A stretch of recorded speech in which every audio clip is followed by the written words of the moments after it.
दोस्तों, archaeological discoveries हमारे लिए कितनी ज्यादा मायने रखती है ये बात तो आप सभी जानते हैं, क्योंकि ये एकमात्र ऐसी डिस्कवरीज होती हैं जिनसे हम इंसानों के पास्ट के बारे में पता लगा सकते हैं। लेकिन ऐसा नहीं है कि हर एक खोज से हम इंसान के पास्ट के बारे में जान सकते हैं, बल्कि कुछ खोजें इससे बिल्कुल ऑपोजिट होती हैं, यानी कि वो खोजें इंसान को एक नई उलझन में फंसा देती है। और आज की इस वीडियो में हम आपको कुछ ऐसी ही खोजों के बारे में बताने वाले हैं। तो चलिए बिना किसी देरी के शुरू करते हैं आज की इस मजेदार वीडियो को। Number 10, the ruins of Malden island. दोस्तों, तो इस वीडियो की शुरुआत हम एक ऐसे आइलैंड के साथ करने वाले हैं जिसको कि वहां पर पाए जाने वाले टेम्पल्स की वजह से जाना जाता है। आपको जानकर हैरानी होगी कि ये आइलैंड दुनिया के कुछ सबसे ज्यादा आइसोलेटेड प्लेसेस में से एक है, पर यह आइलैंड एरिया के मामले में बहुत ज्यादा छोटा है, जो रिपब्लिक ऑफ किरिबाती का एक हिस्सा है। अगर दूसरे शब्दों में बात करें तो ये आइलैंड पैसिफिक ओशन के बीचों बीच मौजूद है, जो हवाई से केवल 2414 किलोमीटर दूर है। असल में इस आइलैंड पर स्टोन से बने हुए लगभग 40 टेम्पल्स हैं, पर इसके पीछे का रहस्य ये है कि आखिर उन 40 टेम्पल्स को किसके द्वारा बनाया गया था, ये बात आज तक एक मिस्ट्री बनी हुई है, जिसके बारे में कई एक्सपर्ट्स का मानना है कि इसे वहां आज से लगभग 2000 साल पहले रहने वाले कुछ लोगों के एक ग्रुप के द्वारा बनाया गया था। पर कोई नहीं जानता कि ये लोग कहां से आए थे और फिर अंत में कहां गायब हो गए, क्योंकि इसके बाद इन लोगों के सबूत भी नहीं मिले। Number 9, ancient underground city. साल 1963 में टर्की के एक छोटे से गांव में जब एक आदमी अपने बेसमेंट को रेनोवेट करने के लिए वहां खुदाई करता है, तो उसे जमीन के नीचे कुछ ऐसा मिलता है जो कि पूरे दशक की सबसे बड़ी आर्कियोलॉजिकल डिस्कवरी बन जाती है। दरअसल उस आदमी को बेसमेंट के नीचे एक एंशिएंट सिटी मिलती है, और हैरानी की बात तो यह है कि वो एंशिएंट सिटी जमीन में 250 फीट नीचे तक बनी हुई होती है, और वो इतनी बड़ी होती है कि इसे देखकर कोई भी कह सकता है कि ये कभी हजारों लोगों का घर हुआ करती थी। इसके बारे में ऐसा कहा जाता है कि इसे आज से करीब 3000 साल पहले बनाया गया था। इस एंशिएंट सिटी के बारे में आर्कियोलॉजिस्ट ने स्टडी करके पता लगाया है कि इस सिटी में 20,000 से भी ज्यादा रेजिडेंट्स हुआ करते थे। इसके साथ साथ इस अंडरग्राउंड सिटी में पालतू जानवरों के रहने के लिए भी जगह हुआ करती थी, और यहाँ पर स्कूल्स और चैपल्स भी मिले हैं, जो सच में हैरान कर देने वाली बात है। Number 8, the sunken city of Dwarka.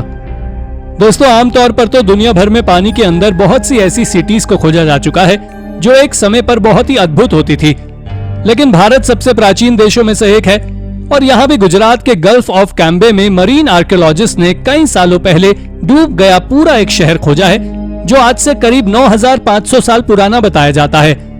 इसके बारे में ऐसा कहा जाता है कि यह भगवान श्री कृष्ण की नगर द्वारका है, जिसे सोनार टेक्नोलॉजी की मदद से खोजा गया था, और ये अंडर वाटर लॉस्ट सिटी करीब 5 मील यानी कि 8 किलोमीटर बड़ी है। खैर, जब आर्कियोलॉजिस्ट ने इस पर बहुत गहरी रिसर्च की, तब आर्कियोलॉजिस्ट ने दुनिया के सामने एक स्टेटमेंट दिया कि यह सिटी आज से करीब 5000 साल पहले पानी के अंदर डूब गई थी, जब भारत में किसी दूसरी सिटी का नामो निशान तक नहीं था। एक महान साइंटिस्ट का कहना है कि जब आइस एज का अंत हुआ था, तब वाटर लेवल करीब 400 फीट तक बढ़ गया था, जिसके चलते बहुत से लोगों के द्वारा तटों पर बनाए गए सेटलमेंट डूब गए, और ये उन्हीं में से एक है। Number 7, temple city and the Cambodian jungle. Khmer empire ने जिस जगह पर 9वीं सेंचुरी से 15वीं सेंचुरी तक राज किया था, उसी को आज हम मॉडर्न टाइम में कंबोडिया के नाम से जानते हैं। इस एम्पायर का कैपिटल एंकोर था, जो कि इनकी सबसे पावरफुल सिटी थी, और जब यह सिविलाइजेशन पीक पर था, तब इसका पूरे साउथ ईस्ट एशिया पर कब्जा था। आप जान लें कि खमेर एम्पायर दुनिया का सबसे पहला ऐसा एम्पायर था जिसने ब्रिजेस के साथ रोड सिस्टम को भी डेवलप किया था, और इसके साथ ही सिविलाइजेशन के लोगों ने कनाल्स, हॉस्पिटल्स और डिफेंस सिस्टम भी बनाकर रखा था।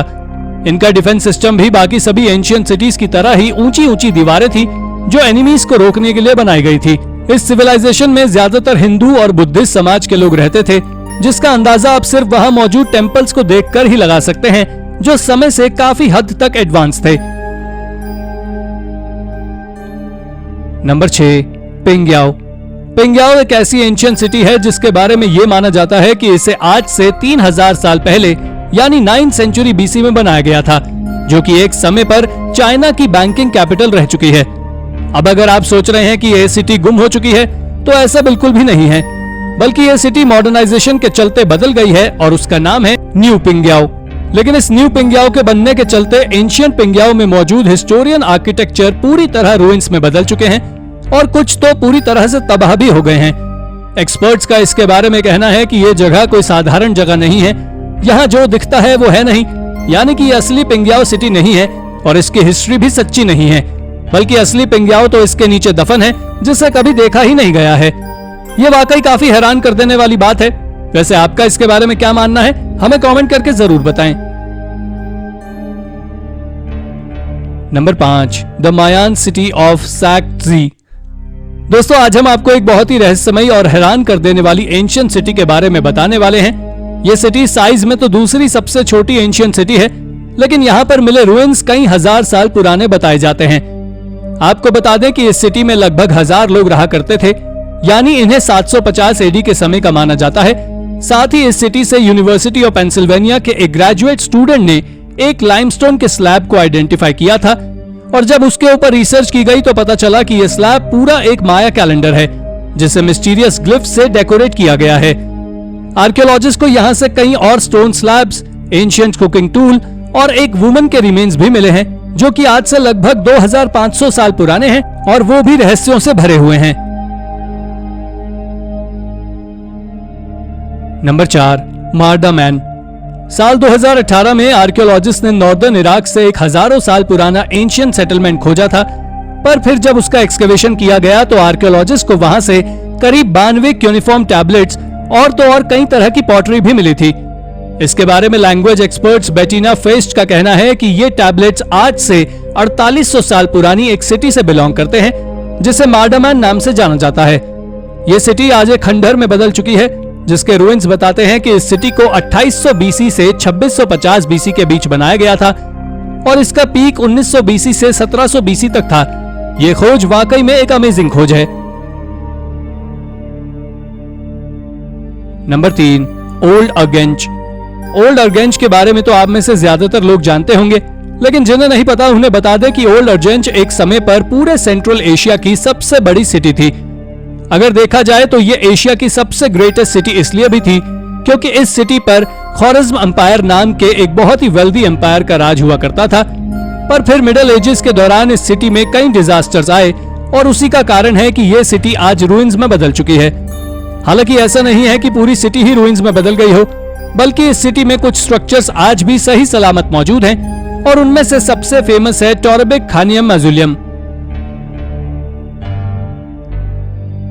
नंबर 2, चाहनुदारो।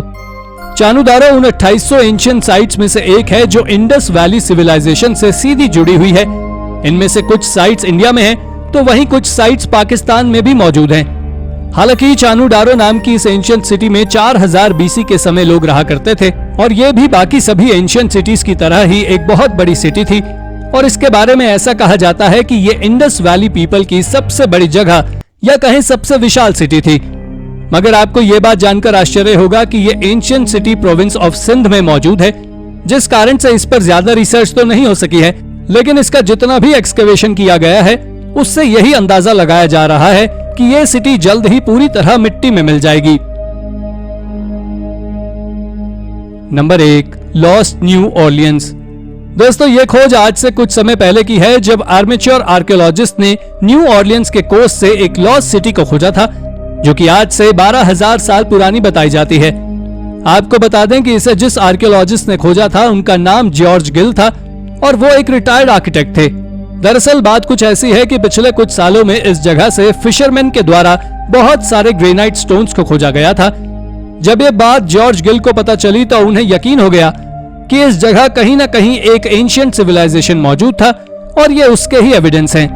जॉर्ज ने एक न्यूज चैनल के इंटरव्यू में कहा था कि इस सिटी के कोस्ट में पानी के नीचे एक बहुत बड़ा पिरामिड मौजूद है जो कि the great pyramid of Giza से भी ज्यादा बड़ा था। हालांकि अब तक उनके पास अपनी इस बात को साबित करने का कोई सबूत नहीं है। तो दोस्तों, ये थी हमारी आज की वीडियो। आपको हमारी वीडियो कैसी लगी हमें कमेंट करके जरूर बताएं और हाँ, जाते जाते इसे लाइक और चैनल को सब्सक्राइब जरूर कर दीजिएगा। Thank you for watching.